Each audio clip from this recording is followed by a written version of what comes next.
בשכונת הקטמונים צמחה בשנות ה-70 מנהיגות חברתית שסייעה לרבים להתקדם בתחומים מגוונים. אולם השכונה עצמה נותרה מאחור ונשכחה מהתודעה הציבורית. אנחנו גרים בבניין של מין מעברה על עמודים. אני שמתי פה אבן שילדים לא ייכנסו, כי כיסא מתנדנד. פעם אני נפלתי, אישית נפלתי. הלכתי פה והרגל שלי נכנסה ואני עד כאן נכנסתי לביוב. ככה אנחנו חיים. אני מדבר איתך כספר 51 שנה בשכונה. תראה את הבלוק שלי, ביוב עובר בתוך הבלוק. הבתים התיישנו, בקיצור לא חיים. באים לפה זוגות צעירים, מזכירים את הדירות, ולצערי אחרי שנה של שכירות או מקסימום שנתיים הם נוטשים חזרה. כי זה לא נראה מספיק טוב בשביל לגדל פה ילדים. אני באה לדירה פה, אבל אני לא גרה פה, רק בגלל שפה המצב הבניין והמצב מסביב, כל השכונה, לא טוב. לא טוב בשבילי, לא טוב בשביל ילדה שלי שהייתה קטנה. כל משחק שיש בארנה, אין לי מקום לחנות, ליד הבית שלי. כל משחק שיש בטדי, אין. לפנינו גן נפלא, לפנינו מתחם יוצא מהכלל שאין לנו גישה אליו. לא יכולים לרדת לגן, לא יכולים לרדת, צריך לעשות סיבובים גדולים. יש פה בבניין הרבה מאוד אנשים שהם מבוגרים מאוד. מאז המצב בשכונה הלך והידרדר. הבניינים במצב תחזוקה ירוד, הדירות קטנות, הכניסות לבניינים חשוכות, אין מרחבים ציבוריים. החומה לא מאפשרת גישה נוחה אל הפארק. הרחוב החד-סטרי צפוף ובעיות החניה קשות. בעיות אלו ורבות נוספות מחייבות שינוי משמעותי.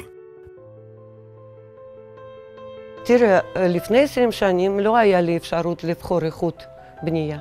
עכשיו שנתנו לי אפשרות כזה, איך אני יכולה להיות נגד? אני לא יודעת כמה נשאר לי, כולם אנחנו מתחת לשמיים. אבל אני רוצה קצת לחיות בכבוד. ושלבת שלי שסבלה איתי ביחד, אני רוצה שזה יישאר משהו טוב.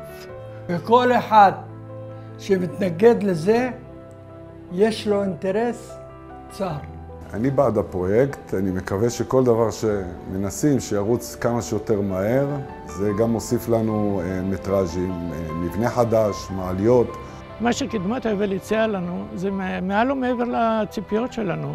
אם ציפינו לקבל איזשהו מטבע זהב, לשנות קצת את אורח חיינו, הם הביאו לנו קדרה של זהב.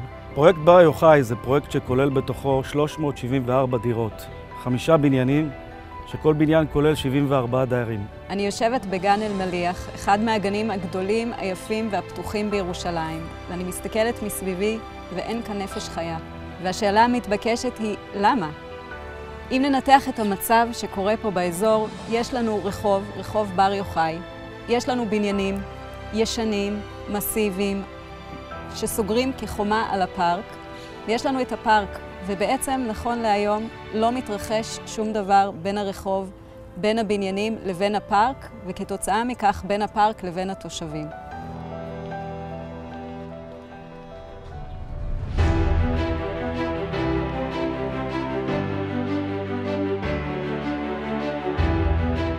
פרויקט קדמת גונן ממוקם מערבית לשכונת הקטמונים ומזרחית לשדרות מנחם בגין. סמוך למרכז העיר וצמוד למרכזי ספורט, תרבות ובידור מהגדולים והמתקדמים בישראל. בעתיד, עם השלמת הרכבת הקלה, יוקמו 2 תחנות בצידי הפארק.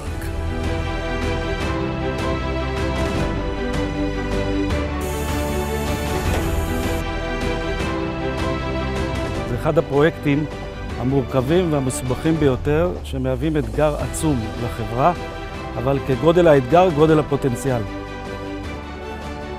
כל הרעיון התכנוני הוא לקחת את 3 המרכיבים האלה ובתכנון מחודש, לחבר אותם ביחד ולתת חיים חדשים לאזור הזה. לקחת את הפארק, להנגיש אותו, לאפשר כיכרות ומעברים, כשהבנייה הגבוהה תהיה בקצוות המתחם, ובמרכז נשאיר בנייה שהיא יחסית מרקמית, נמוכה, שמאפשרת מבטים פתוחים וקשר עין גם בין הבניינים שמעבר לרחוב אל הפארק. הרחוב יקבל פנים חדשות, הוא יהיה עם חזית מסחרית, עם חזית ציבורית, תהיה פעילות לאורכו, וכל המרחב הציבורי ישתדרג. בדרך הזאת אנחנו מאמינים, התושבים יזכו לאיכות חיים חדשה, העיר תזכה למתחם שהוא תוסס ופעיל, וכולם יצאו נשכרים מהמהלך.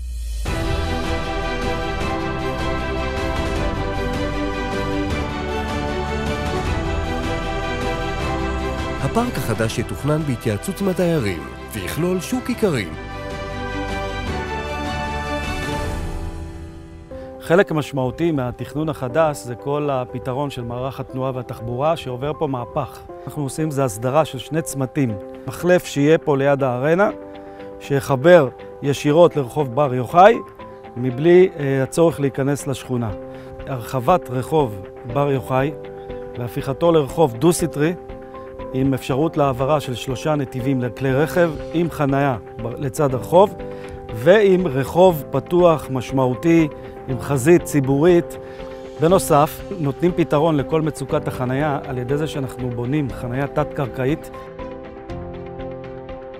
דירות התמורה המיועדות לדיירים כוללות תמהיל מגוון, שמאפשר לדיירים לבחור בין דירות קטנות ותמורה כספית נוספת, לבין דירות גדולות ומרווחות.